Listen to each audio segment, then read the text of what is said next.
साल 1989 में जापान के पाटनगर टोक्यो में एक ऐसी खौफनाक घटना घटी जिसने सिर्फ जापान में ही नहीं बल्कि पूरी दुनिया में खलबली मचा दी थी।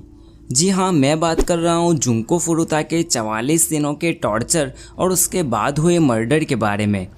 जुनको को अपने ही स्कूल के 4 लड़कों ने किडनैप किया और 44 दिनों तक लगातार उस पर ऐसे अत्याचार किए जिसके बारे में मैं और आप सोच भी नहीं सकते। जुंको फुरुता की दर्द भरी कहानी दिखाते हुए आज तक कई फिल्में बनी, पर जुंको की कहानी को कोई भी फिल्म सही से दिखा नहीं सकी। आज मैं आप लोगों को कॉन्क्रीट नाम की एक फिल्म के बारे में बताने जा रहा हूँ जिसमें जुनको पर हुए अत्याचार को कुछ हद तक वैसे के वैसे दिखाने की कोशिश की है। फिल्म की शुरुआत में 3 लड़के कंक्रीट से भरे एक ड्रम को सुबह सुबह धक्का मारते हुए दिखाई देते हैं। ये तीनों लड़के इस ड्रम को इसी सुनसान जगह पर छोड़कर चले जाते हैं और यहीं से कहानी फ्लैशबैक में चली जाती है। फ्लैशबैक में एक स्कूल का सीन दिखाया जाता है जिसमें तात्सुओ नाम का एक लड़का अपने स्कूल में ही जूडो खेलने वाले साथियों से पीट रहा होता है। अगले सीन में तात्सुओ मलम पट्टी के साथ अपने घर में बैठा होता है जहां उसकी माँ उसकी ऐसी हालत देखकर तात्सुओ की मदद करने की कोशिश करती है। साथ ही वो उन लड़कों के खिलाफ पुलिस कंप्लेंट करने को भी कहती हैं, लेकिन तात्सुओ उल्टा अपनी माँ पर ही हमला कर देता है। वो अपनी माँ को ये कहते हुए पीटने लगता है कि मुझे पता है आपको मेरी कोई फिक्र नहीं है, आप ये हमदर्दी वाला नाटक बंद कीजिए। असल में तात्सुओ एक संगदिल आदमी था जो अपने खुद के घर में किसी की भी इज्जत नहीं करता था। वो बार बार ये कहते हुए अपने खुद की माँ को मारता रहता था कि लड़कियों को पिटाई की ज़रूरत होती है। इतना ही नहीं, वो अपने बाप को भी वक्त वक्त पर पीटता रहता था। स्कूल में होने वाली बुलिंग से परेशान होकर तात्सुओ एक टाइल्स फैक्ट्री में पार्ट टाइम काम करना शुरू कर देता है। तात्सुओ जल्द से जल्द ढेर सारा पैसा कमाकर अपनी गर्लफ्रेंड से शादी कर लेना चाहता था। अगले सीन में तात्सुओ अपने गर्लफ्रेंड के परिवार से मिलता है और उन्हें शादी के लिए मनाने की कोशिश करता है, पर तात्सुओ की गर्लफ्रेंड की माँ उन्हें ये राय देती है कि शादी करने से पहले उन्हें खूब ज़्यादा पैसे कमाने पड़ेंगे और कम से कम 20 साल की उम्र के बाद ही वो शादी कर पाएंगे। यहीं पर तात्सुओ की गर्लफ्रेंड और उसकी माँ के बीच बहस हो जाती है और तात्सुओ की गर्लफ्रेंड उठकर वहाँ से चली जाती है। एक दिन तात्सुओ अपनी फैक्ट्री में काम कर रहा होता है, तभी वहाँ पर तात्सुओ का बचपन का दोस्त सिमाड़ा आ जाता है। सिमाड़ा याकुजा गैंग का मेंबर था जो कि सालों से जापान के अंडरवर्ल्ड में आतंक मचाए बैठा है। सिमाड़ा आकर तात्सुओ को अपनी चिंदी सी जॉब के बारे में ताने देता है और ज़बरदस्ती उसे याकुजा गैंग में शामिल करने के लिए अपने बॉस के पास ले जाता है। याकुजा का बॉस तात्सुओ को अपनी खुद की एक गैंग बनाने का और उसमें जवान लड़कों को शामिल करने का टास्क देता है। एक बार जब तात्सुओ याकुजा गैंग के लिए ड्रग्स बेच रहा होता है, तभी उसकी गर्लफ्रेंड उसे देख लेती है। उसकी गर्लफ्रेंड को काफ़ी दुख होता है और वो उसे तुरंत गैंग छोड़ने के बारे में कहती है। अपनी गर्लफ्रेंड की बात सुनकर तात्सुओ अपने बॉस के पास जाता है और याकुजा गैंग छोड़ने के बारे में कहता है, जिसके जवाब में बॉस कहता है कि ये लोग तात्सुओ के शरीर के छोटे छोटे टुकड़े करके उसे कंक्रीट के ड्रम में भरकर समुंदर में फेंक देंगे, तब वो गैंग छोड़ सकेगा। इसके बाद तात्सुओ ओजाकी और इकेडा नाम के 2 लड़कों से मिलता है और उन्हें अपनी गैंग में शामिल कर लेता है। फिर तात्सुओ अपनी गर्लफ्रेंड के घर जाता है और उसके गर्लफ्रेंड के भाई के साथ मारपीट करता है और उसके भाई को भी ज़बरदस्ती अपनी गैंग में शामिल कर लेता है। फिर ये लोग उसी के घर को अपना ऑफिस बना लेते हैं। अब तात्सुओ की गैंग में तात्सुओ के अलावा ओजाकी, इकेडा और उसकी गर्लफ्रेंड का भाई मात्सुयामा थे।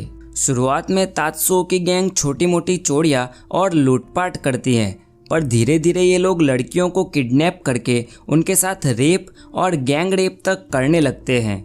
ऐसा करते हुए ये लोग कई बार पुलिस की गिरफ्त में भी आते हैं, पर अपने याकुजा कनेक्शन के कारण हर बार छूट जाते हैं। ऐसे ही एक बार जब तात्सुओ और उसकी गैंग के लड़के सड़क किनारे बैठे होते हैं, तभी उनकी नज़र मिसाकी पर पड़ती है। यहाँ पर जुंको के कैरेक्टर को मिसाकी नाम दिया गया है, इसलिए आगे से हमें इसको जुंको नाम से ही जानेंगे। जुनको अपनी पार्ट टाइम जॉब पूरी होने के बाद वापस अपने घर पर जा रही होती है। तात्सुओ अपनी गैंग के एक लड़के को जुनको को साइकिल से धक्का देने के लिए भेजता है। तात्सुओ के कहने पर इकेडा जुनको को साइकिल से गिरा देता है और उसके पैर में चोट लग जाती है। तभी तात्सुओ जुनको के पास पहुंचता है और उसकी मदद करने का झूठा ढोंग करता है। जुनको उठकर वहां से जाने लगती है तो तात्सुओ भी उसके पीछे पीछे चलने लगता है। तात्सुओ जुनको को उसके घर तक छोड़ देने का ऑफर करता है पर जुनको मना कर देती है। जुनको के इस एटीट्यूड से तात्सुओ गुस्सा हो जाता है और वो अपना असली रंग दिखाता है। वो जुनको को धमकी देते हुए कहता है कि उसका कनेक्शन याकुजा गैंग से है। अगर जुनको ने उसकी बात नहीं मानी तो वो जुनको के साथ साथ उसके घर वालों को भी मार देगा।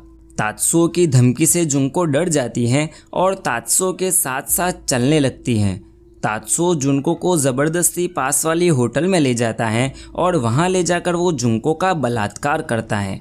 इसके बाद वो अपनी गैंग के दूसरे मेंबर इकेडा को फ़ोन करके होटल पर बुलाता है और फिर ये लोग जुनको को मात्सुयामा के घर ले जाते हैं और वहां जाकर जुनको को बंदी बना देते हैं। यहीं से जुनको के दर्दनाक दिनों की शुरुआत होती है। तात्सुओ और उसके तीनों दोस्त बारी बारी से जुनको का रेप करते हैं। अगले ही सीन में तात्सुओ याकुजा गैंग के दूसरे लड़कों को बुलाता है और बारी बारी से ये लोग जुनको को गंदी तरीके से टॉर्चर करते हुए सेक्सुअली अब्यूज़ करते हैं। ये लोग जुनको के प्राइवेट पार्ट्स में बियर बॉटल और लोहे की रॉड तक डालते हैं और निकालते हैं। अगले सीन में तात्सुओ अपने दोस्तों के साथ डिस्कशन करता दिखाई देता है, जिसमें वो अपने दोस्तों से पूछता है कि हमने जुनको के काफ़ी मज़े ले लिए हैं, अब उसे जाने दे या नहीं। सामने से ओजाकी बताता है कि पुलिस पहले से ही इन लोगों पर नज़र रखी हुई है। अगर इन लोगों ने जुनको को छोड़ दिया और जुनको ने पुलिस कंप्लेन की तो हम लोग बुरी तरीके से फंस सकते हैं। ओजाकी की बात सुनकर ये लोग जुनको को वहीं पर बांधे रखने का फैसला कर देते हैं। अगले सीन में तात्सुओ जुनको को अपनी माँ से फ़ोन पर बात करवाता है, जिसमें जुनको अपनी माँ से कहती है कि वो कुछ दिनों के लिए अपनी दोस्त के घर आई हुई हैं। ये लोग जुनको की तलाश करना बंद कर दे। जुनको की बात सुनकर उसकी माँ भी रिलैक्स हो जाती हैं। अगले दिन ओजाकी अपने रूम में गेम खेल रहा होता है, तभी जुनको उसके पास जाती हैं और उसके पैर पकड़कर उसे जाने देने के लिए रिक्वेस्ट करती हैं।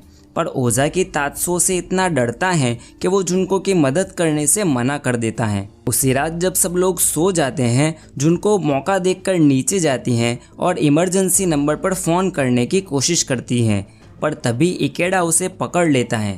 तात्सुओ जुनको से फ़ोन छीन लेता है और पुलिस को बताता है कि उसकी छोटी बहन पुलिस से प्रैंक करने की कोशिश कर रही थी।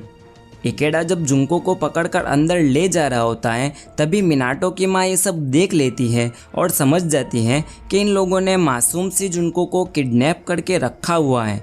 पर वो भी इन गिंडों से इतने डरी हुई होती है कि सब कुछ जानते हुए भी वो कुछ नहीं कर सकती। एक रात फिर से मात्सुयामा की माँ जुनको को अपने घर से भगाने की कोशिश करती हैं, पर फिर से इकेडा के हाथ लग जाती हैं।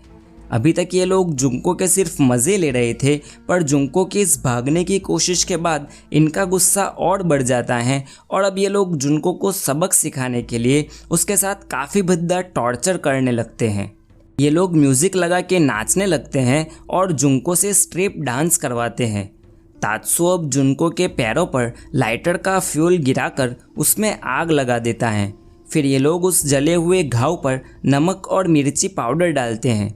इसके बाद वो वापस अपनी गैंग के लड़कों को बुलाते हैं और ये लड़के तब तक जुनको को मारते हैं जब तक वो खुद मारते मारते थक नहीं जाते। इस टॉर्चर से जुनको की हालत इतनी ख़राब हो जाती है कि वो ना तो उठ सकती हैं और ना ही चल सकती हैं। ऐसी हालत में जब जुनको ना तो खड़ी हो सकती हैं और ना ही कुछ बोल सकती हैं, ये लोग बेपरवाह होकर वीडियो गेम खेलने में लगे रहते हैं। जब काफ़ी समय के बाद जुनको को ज़रा सा होश आता है तो वो पानी मांगती है। जुनको की इस मांग पर ये लोग उसे अपना खुद का यूरिन पीने पर मजबूर करते हैं। जब जुनको को उनके सवाल का जवाब नहीं दे पाती तो ये उसके पेट पर डंबेल गिराते हैं। आखिरकार एक दिन ये लोग जुनको को इतना मारते हैं कि जुनको वहीं पर अपना दम तोड़ देती हैं। जुनको को मरा हुआ देखकर ये चारों सच में डर जाते हैं।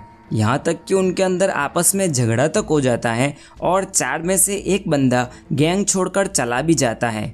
जुंको के मर जाने के बाद तात्सुओ वापस अपनी फैक्ट्री पर जाता है जहाँ वो पहले काम करता था। वहाँ से वो एक ऑयल ड्रम लेता है और अपने दोस्तों के साथ मिलकर जुंको की बॉडी को इस ड्रम में भर देते हैं। उसके बाद ये लोग जुंको की लाश भरे ड्रम को पूरा सीमेंट से भर देते हैं। आगे हमें फिल्म का वही स्टार्टिंग सीन दिखाया जाता है जिसमें ये 3 लड़के कंक्रीट से भरे इस ड्रम को सुनसान जगह पर छोड़कर चले जाते हैं। जुंको का मर्डर करने के बाद ये लोग सब कुछ भूल भाल कर वापस अपनी जुर्म की दुनिया में चले जाते हैं। कुछ समय बाद पुलिस तात्सुओ को किसी और फैमिली के मर्डर के बारे में पूछताछ करने पकड़ती है। पुलिस जब तात्सुओ का इंटरोगेशन करती है तो उसे पूछा जाता है कि तूने ही उनका किडनैप करके मर्डर भी किया है। तब तात्सुओ को लगता है कि ये पुलिस अफसर जुंको के बारे में पूछ रहा है। इस वक्त तात्सुओ को ये बिल्कुल भी अंदाज़ा नहीं था कि पुलिस उसे किसी और केस के बारे में पूछ रही है और यहीं पर तात्सुओ गलती से पुलिस को जुंको के मर्डर के बारे में सब कुछ बता देता है, जिसके बाद यहीं पर फिल्म ख़त्म हो जाती है। वैसे इस फिल्म में जुंको पर हुए अत्याचार को काफ़ी सरल अंदाज में दिखाया गया है, फिर भी हमें अंदाज़ा तो लगा ही सकते हैं कि जुंको के साथ असल में क्या हुआ होगा। अगर आप जुंको फुरुता पर हुए अत्याचार की असली कहानी जानना चाहते हैं तो राइट में दिए गए वीडियो पर क्लिक करें और देख लें। वीडियो पसंद आया हो तो लाइक कीजिए और चैनल को सब्सक्राइब करके बेल आइकन ज़रूर दबाएं।